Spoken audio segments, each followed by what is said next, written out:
안녕하십니까? 아주대학교 의료정보학과의 진수호입니다. 저는 심혈관 질환으로 베타 블로커를 복용하는 환자군에서 주요 우울장애를 예측하는 모델을 개발하고 이를 외부 데이터셋에서 검증하는 연구를 시행하였던 경험을 소개드리도록 하겠습니다.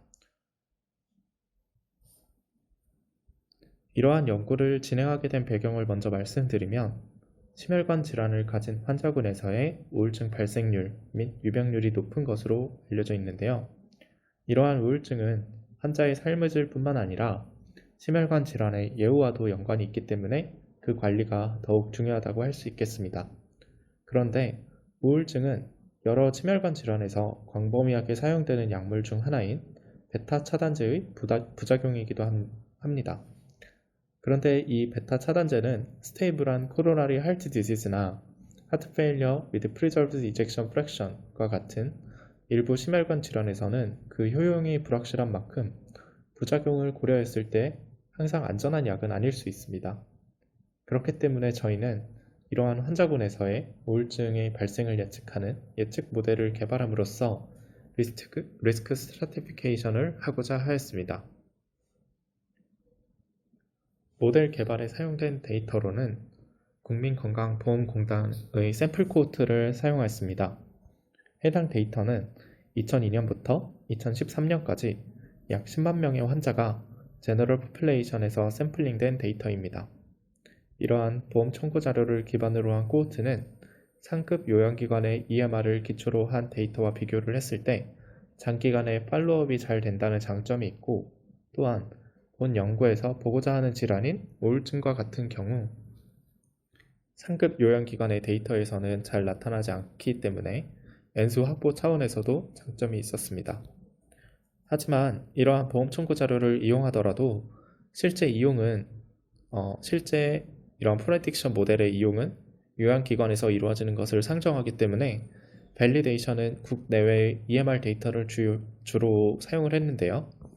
국내에서는 아주대병원, 한양대병원, 강동성심병원의 자료를 활용하였고, 미국의 데이터로는 IQVIA의 앰뷸레이터리 EMR과 오픈 클레임스 데이터, 그리고 스탠포드의 EMR 데이터를 활용함으로써 많은 N수를 바탕으로 더 정확한 밸리데이션을 시행할 수 있었고, 또한 국내 데이터를 기반으로 개발된 모델이 해외의 데이터에도 적용이 가능한지를 확인해 볼 수 있었습니다.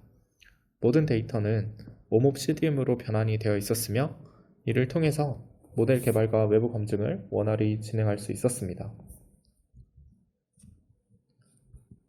예측 모델 개발을 위해서는 먼저 보고자 하는 환자군과 그리고 그 안에서 확인하고자 하는 아웃컴을 설정해야 합니다.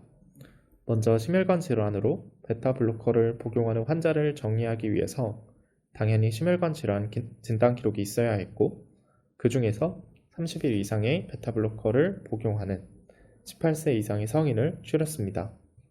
또한 처음 발생하는 우울증을 보고자 했기 때문에 우울장애의 진단이나 항우울제 복용 이력이 있는 환자는 제외하였습니다.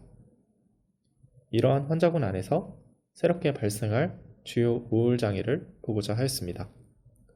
임상에서는 간단하게 심혈관 질환으로 베타블로커를 복용하는 환자군이라고 얘기할 수 있겠지만, 본 연구와 같이 후양적 기록을 사용하는 연구에서는 객관적인 기준을 정의함으로써 실제 보고자 하는 환자를 데이터셋에서 정확하게 추출할 수 있는지가 매우 중요하다고 할 수 있겠습니다. 다음으로는 예측 모델의 베이스가 되는 알고리즘을 결정해야 합니다. 다양한 머신러닝 기법들이 있지만 그 중 하나가 절대적인 우위를 가지지는 않기 때문에 적절히 실험을 해가면서 본인의 연구 주제에 적합한 알고리즘을 찾는 것이 중요하다고 할 수 있겠습니다. 저는 라솔 로지스틱 리그레션, 랜덤 포레스트, 그리고 그레디언트 부스팅 머신을 테스트를 했습니다. 이 페이지의 표에서 보시는 바와 같이 성능을 나타내는 지표인 AUC, 센서티비티와 스페시피시티에 대해서는 새 알고리즘이 큰 차이가 없었던 반면에 모델에서 사용하는 변수의 그 숫자는 큰 차이를 보였습니다. 예측 모델이라고 하는 것은 더 정확한 예측을 하는 것도 중요하지만 특히 임상에서는 더 적은 변수를 사용하는 것도 중요하기 때문에 최종적으로 가장 적은 변수의 수를 활용한 라쏘 로지스틱 리그레션 모델을 채택하기로 하였습니다.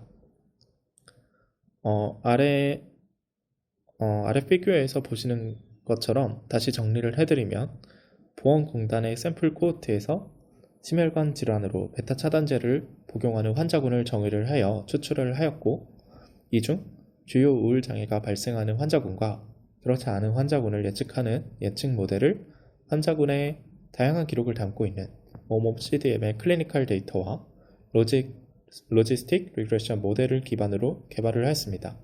이를 다시 외부의 데이터에서 AUC, 센서티비티 그리고 스페시피시티를 이용을 해서 그 성능을 검증하는 방식으로 연구가 진행이 되었습니다. 결과입니다.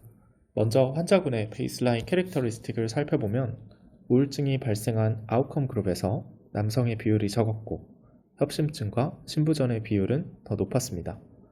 또한 크로닉 렁 디지즈, 스트로크와 같은 만성질환의 비율이 아웃컴 그룹에서 더 높았고 엔자이어티 디스오더 등의 멘탈 디스오더의 과거력 또한 아웃컴 그룹에서 그 비율이 더 높았습니다.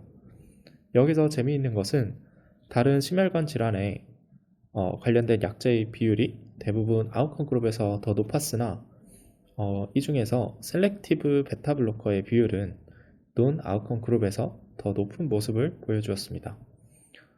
미리 조금 말씀드리면 논 셀렉티브 베타 블로커는 심혈관 계통에 특이적으로 작용하지 않는 주로 초기에 개발된 베타 블로커들로서 셀렉티브 베타 블로커하고 비교를 했을 때 정신과적 부작용과 더 관련이 있을 수 있다고 이전 연구들에서 제시되어 왔습니다. 다음 피규어는 실제 개발된 리그레션 모델에 포함된 여러 변수들의 개수를 나타낸 것입니다. 흔히 이제 베타 값이라고 부르는 값들인데요. 리그레션 모델은 이러한 변수들의 유무에 개수를 이제 곱한 후에 이를 모두 더하여 특정 환자의 리스크를 계산하기 때문에 이 개수가 크면 클수록 해당 변수가 아웃컴의 발생에 더 큰 영향을 미친다고 할 수 있습니다. 보시면 앞서 언급되었던 논셀렉티브 베타 블로커가 가장 큰 개수를 보였으며 그 다음으로 항불안제의 과거력이나 수면 문제, 그 다음에 여성 등의 성별 변수가 뒤를 이었습니다. 전체적으로 보면은 소화기나 근골격계 만성질환 등도 포함된 것을 볼 수 있었습니다.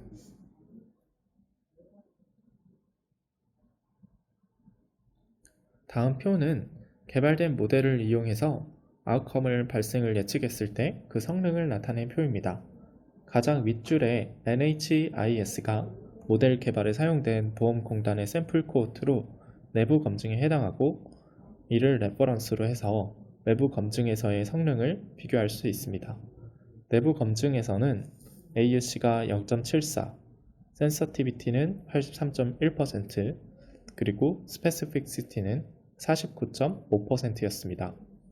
국내의 EMR 데이터인 아주대병원, 한양대병원, 강동성심병원의 데이터에서는 AUC가 각각 0.71, 0.66, 0.70으로 내부 검증의 0.74와 비교를 했을 때 소폭 감소된 수치를 보여주었으나 이는 일반적인 수준이라고 할 수 있겠습니다.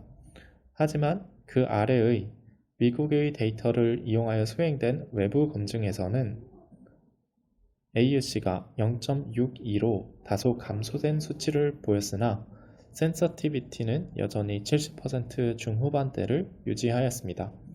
이러한 수치는 국내외의 임상 데이터 간의 차이로 인한 것일 수도 있고 또 이제 국내외 데이터의 환자군의 차이로 발생했을 수도 있겠습니다.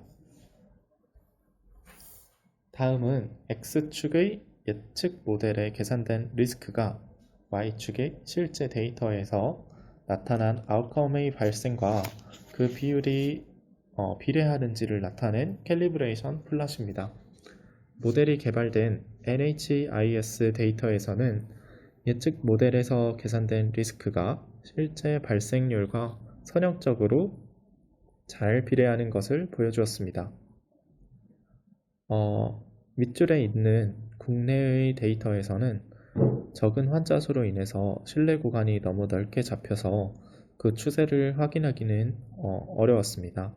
하지만 해외의 데이터에서는 충분한 N수로 그 추세를 확인하기 용이하였고 대체적으로 선역적으로 증가하는 모습을 확인할 수 있었습니다. 다만 이제 데이터셋에 따라서 그 리스크가 과소평가되거나 아니면 과대평가되는 양상을 보여주었다고 할 수 있겠습니다.